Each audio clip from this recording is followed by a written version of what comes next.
분 만난 김에 제가 오늘도 찬양 예배인 것 같아요. 그래서 같이 찬양 한번 하겠습니다. 하루의 은혜라는 찬양을 한번 제가 하겠습니다. 잘 못하지만 들어주시면 감사하겠습니다.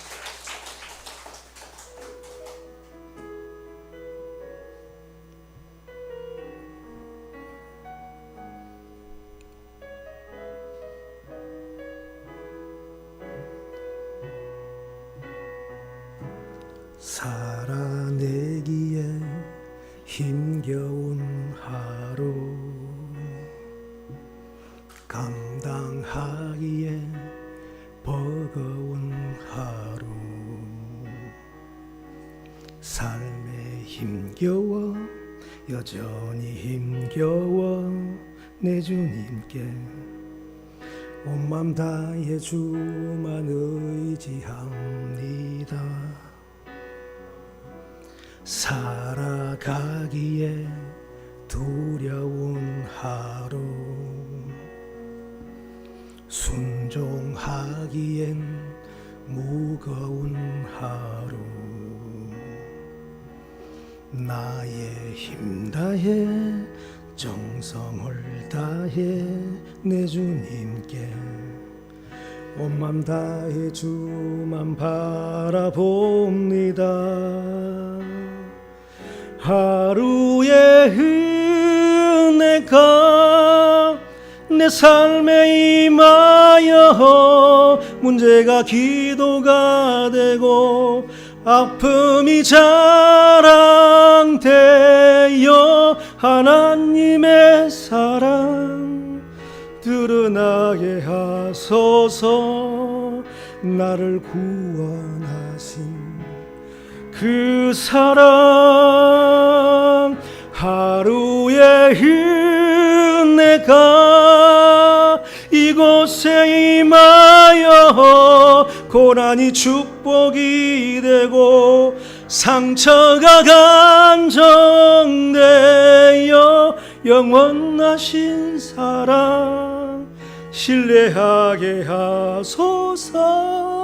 하루를 사랑할 힘 주소서.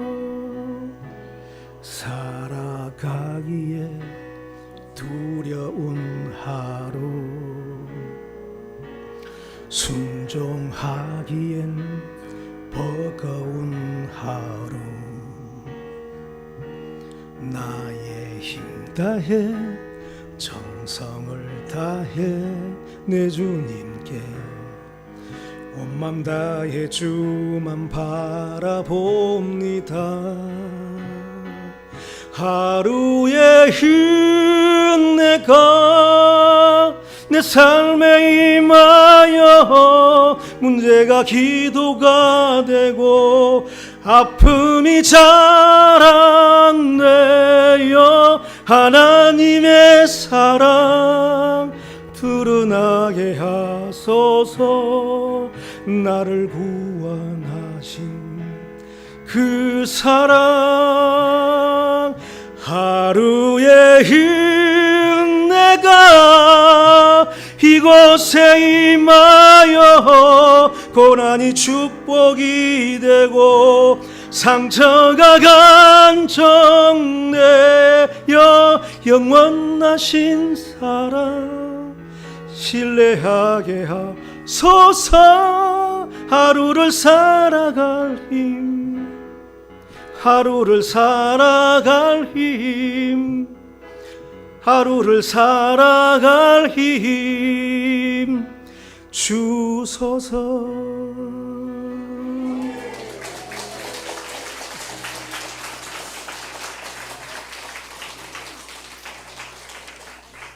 처음에 저희가 캄보디아에 갔을 때 반겨주는 사람도 없고 또 바로 우리가 그 코로나 시대가 돼가지고 격리를 하게 되었습니다. 이강 같기도 하고 건물은 3층인데 우리나라의 모텔 수준도 되지 않는 곳이었습니다. 그래도 우리는 선교사로 갔으니까 너무 감사하고, 근데 중국도 호텔이다 보니까 매일 중국 음식이 나왔습니다. 그런데 이제 아시다시피 중국 음식은 기름기가 너무 많습니다. 그래도 저희들은 중국에 한번 단기 선교도 가보고 축구 선교도 가보고 북방에 또 있는 뭐 이렇게 조선족 형제들 만나면서 음식을 먹어봤기에 그것도 너무 감사하다고 생각해가지고 있었는데 아내가 한 일주일 되니까 이제 완전히 죽어가는 끈은 이제 시들어가고 있었습니다. 소변을 보고 이제 화장실에 가도 기름기가 나올 정도로 이제 그렇게 되다 보니까 잘 견디지 못했지만 그래도 그곳이 선교지고 우리에게 주어진 땅이라고 해서 너무 감사하고 그래서 하여튼 이렇게 또 한 이렇게 세월이 지나서 여기 여러분과 만나게 되었습니다. 오늘 이 말씀 속에 이곳은 빈들이요 아무것도 할 수가 없는 그러한 장소 아니겠습니까? 제 마음이 사실은 간부대에 갔었을 때 그런 마음이었습니다. 강야를 체험하는 그냥 오늘 제가 여러분들을 교회에 또 여기에 왔을 때 성령의 운행하심과 성령의 기름 부으심이 있다고 해서 너무 참 감격스럽고 너무 감사했습니다. 그리고 목사님께서 이 교회를 위해서 세워가시고 또 여러분들을 양육하시고 함께 주님의 나라를 일구어 나가는 그 모습에 저는 너무 감동이 되고 감사가 되어서 오히려 은혜를 이렇게 나누는 것보다 제가 받아가는 게 더 많은 것 같습니다. 더 힘과 용기가 되어서 너무 감사합니다. 빈들이구나 해서 아무것도 할 수 없는 곳이었지만 물론 우리가 잘 알고 있습니다. 창세기부터 계시록까지 언제나 강야가 그렇고 또 강야 같은 우리가 삶을 살고 있습니다. 그렇지만 그곳에 저에게 오는 감동은 그랬습니다. 아무도 도와줄 수 없는 곳이라고 말하지만 늘 잊지 말아야 할 것은 그곳에서도 우리 주님이 함께 계시고 강야에서도 하나님이 함께 계시다는 것을 저는 믿고 있었습니다. 믿음의 사람들이 끝없이 광야에서 단련을 받고 거듭나고 하나님을 만나고 하나님을 알게 됩니다. 광야는 이스라엘 민족도 40년 동안 거닐었던 곳이고 주님도 광야에서 40일 동안 기도하시고 시험을 받으셨습니다. 사도 바울 또한 3년 동안 아라비아 광야에서 거듭났고 이 광야를 통과하지 않는 인생이 없는 줄 믿습니다. 그런 광야 같은 인생을 살아갈 때 여행자의 3대 수칙이 있습니다. 하나님의 은혜를 기억하고 이웃과 친절하고 고난을 즐거워하라는 것입니다. 광야는 불편하고 힘들고 어려운 곳이지만 반드시 믿음의 사람들은 이 광야를 지나가게 되어 있는 곳이었습니다. 이곳은 빈들이요 저물었으니 무리를 보내어 마을에 들어가 먹을 것을 사 먹게 하소서. 하지만 그곳에 주님이 함께 계시면 기적이 땅이 되는 줄 믿습니다. 우리는 오병이어 속에서 많은 사람들이 음식을 먹고 한 그 기적만 생각하지만 정작 주님을 주목하지 않습니다. 주님이 계시니까 기적이 일어나는 것입니다. 주님이 계시면 기적이 되는 것입니다. 주님이 계시면 나는 살 수가 있는 것입니다. 오늘도 그러한 교훈들을 우리가 한 번 더 되새김하면서 물론 여러분들이 말씀을 많이 듣고 또 그렇게 계실 줄 믿습니다.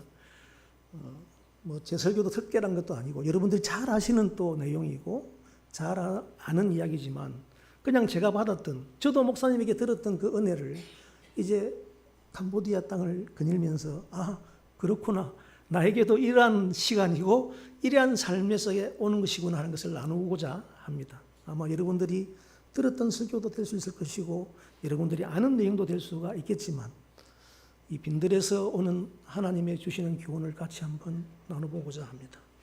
신명기 8장 2절부터 3절에 있는 말씀 여러분들이 잘 알다시피 내 하나님 여호와께서 이 40년 동안 내게 광야의 길을 걷게 하신 것을 기억하라. 이는 너를 낮추시며 너를 시험하사 내 마음이 어떠한지 그 명령을 지키는지 지키지 않는지 알려 하심이라. 너를 낮추시며 너를 줄이게 하시며 또 너도 알지 못하며 내 조상들도 알지 못하던 만나를 내게 먹이신 것은 사람이 떡으로만 사는 것이 아니요 여호와의 입에서 나오는 모든 말씀으로 사는 줄을 내가 알게 하려 하심이니라. 우리 인생의 강야에도 하나님이 뜻이 있는 것입니다. 하나님이 목적을 가지고 걷게 하시는 것입니다. 우리의 고난도 우리의 잘못된 고난이 아니라는 것이죠. 하나님이 이 고난을 통과하게 하신다는 것입니다. 강야를 걷게 하신 것을 우리는 기억할 필요가 있습니다. 그리고 하나님의 은혜를 기억할 필요가 있습니다. 이는 너를 낮추시며 너를 시험하사 내 마음이 어떠한지 그 명령을 지키는지 지키지 않는지 알려 하시니라. 우리 성도가 날마다 새로워진다는 것은 무슨 새로운 말씀을 듣는 것이 아니라 들었던 그 말씀들을 더 온전하고 더 충만하고 더 능력 있게 붙들고 사는 믿음이 아닐까 합니다. 성도들이 날마다 몸부림쳐야 할 것은 하나님의 말씀을 얼마나 더 깊이 새길 것이고 기도의 사람으로서 어떻게 더 깊은 그리스도의 관계 속에서 몸부림치는가. 강야에서도 하나님의 뜻이 있기에 우리가 생각하는 그 억울함 속에서도 하나님의 뜻이 있다는 것을 기억하고 되새기며 나가게 되었습니다. 다윗 또한 10년 동안 방황을 하고 그 광야에서 10광야를 그리고 이곳저곳으로 비하고 다녔습니다. 사울은 자기의 정예 부대를 데리고 샅샅이 다 찾고 다녔지만 하나님께서는 바울을 그의 손에 넘기지 않으시고 함께 하셨습니다. 그처럼 그 광야에서도 하나님은 우리와 함께 하신다는 것입니다. 저희가 견딜 수 있는 것은 하나님에 대한 믿음이 있기 때문이 아니겠습니까? 임마누엘에 대한 믿음이 있기 때문에 견딜 수 있는 것입니다. 그리고 주님은 우리에게 말씀하십니다. 기도와 감사로 깨어 있으라고. 그래서 견딜 수가 있는 것이죠.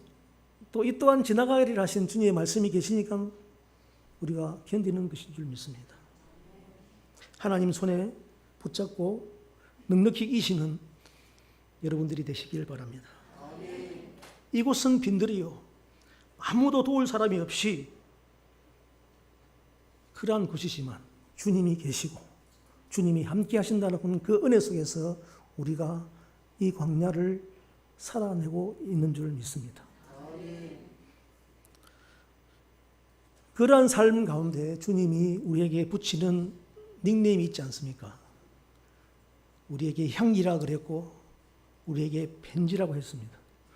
우리는 주님의 성전입니다. 그리스도를 내 속에 내 영 안에 내 마음 안에 모시고 우리가 살아가는 사람이다 보니 그 사람들의 삶을 통해서 결국은 하나님이 증거되고 그 사람의 삶을 통해서 하나님의 향기가 나지만 물론 세상 사람들은 귀찮게 생각하고 똥으로 생각합니다. 가까이 하지 않으려고 하죠, 우리를.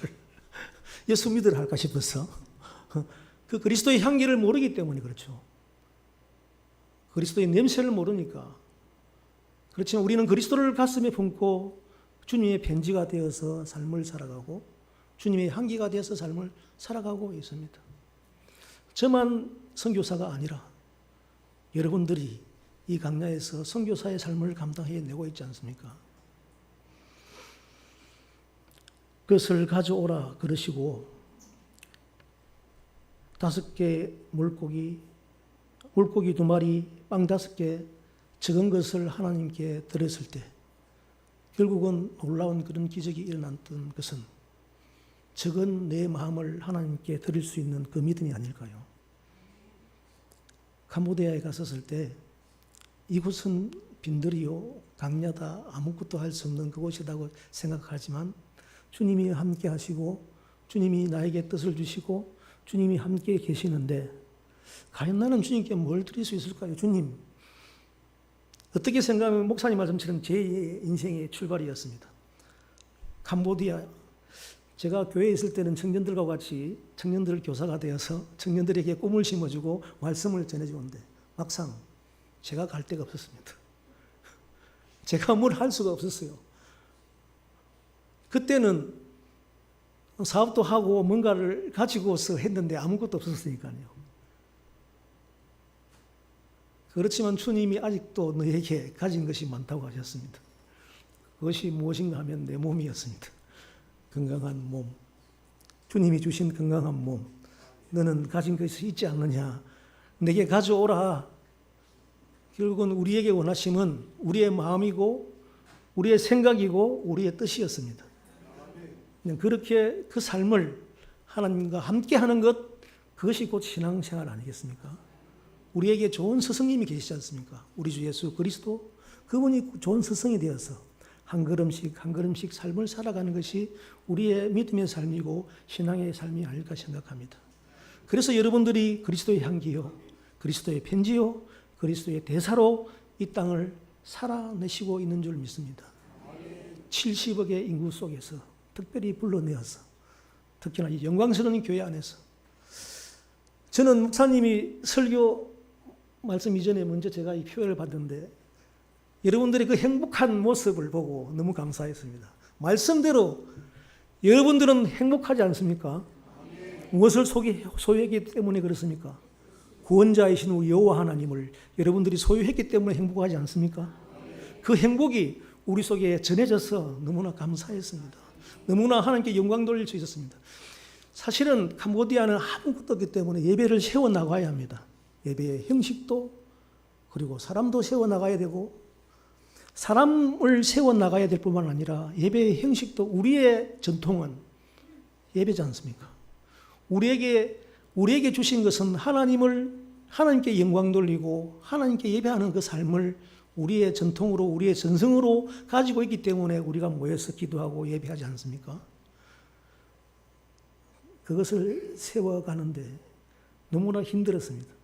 너무나 힘들고 아직도 세워가야 할 것이 많고 아직도 가르쳐야 할 것이 많지만 여기는 하나님의 영이 운행하시고 성령님이 인도하시는 그 기름 부으심이 있어서 너무나 행복한 여러분들을 볼 때 저에게 도전이 되었습니다. 나도 그렇게 해야지. 나도 성령의 흐르심 따라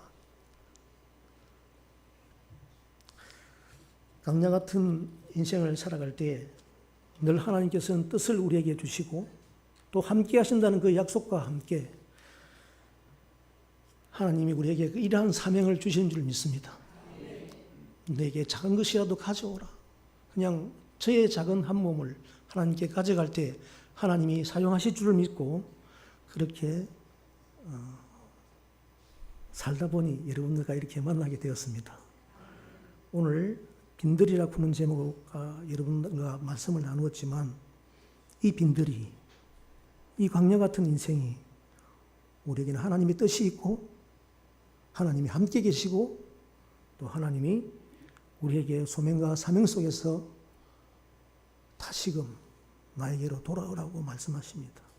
광야는 주님께로 돌아가는 곳입니다.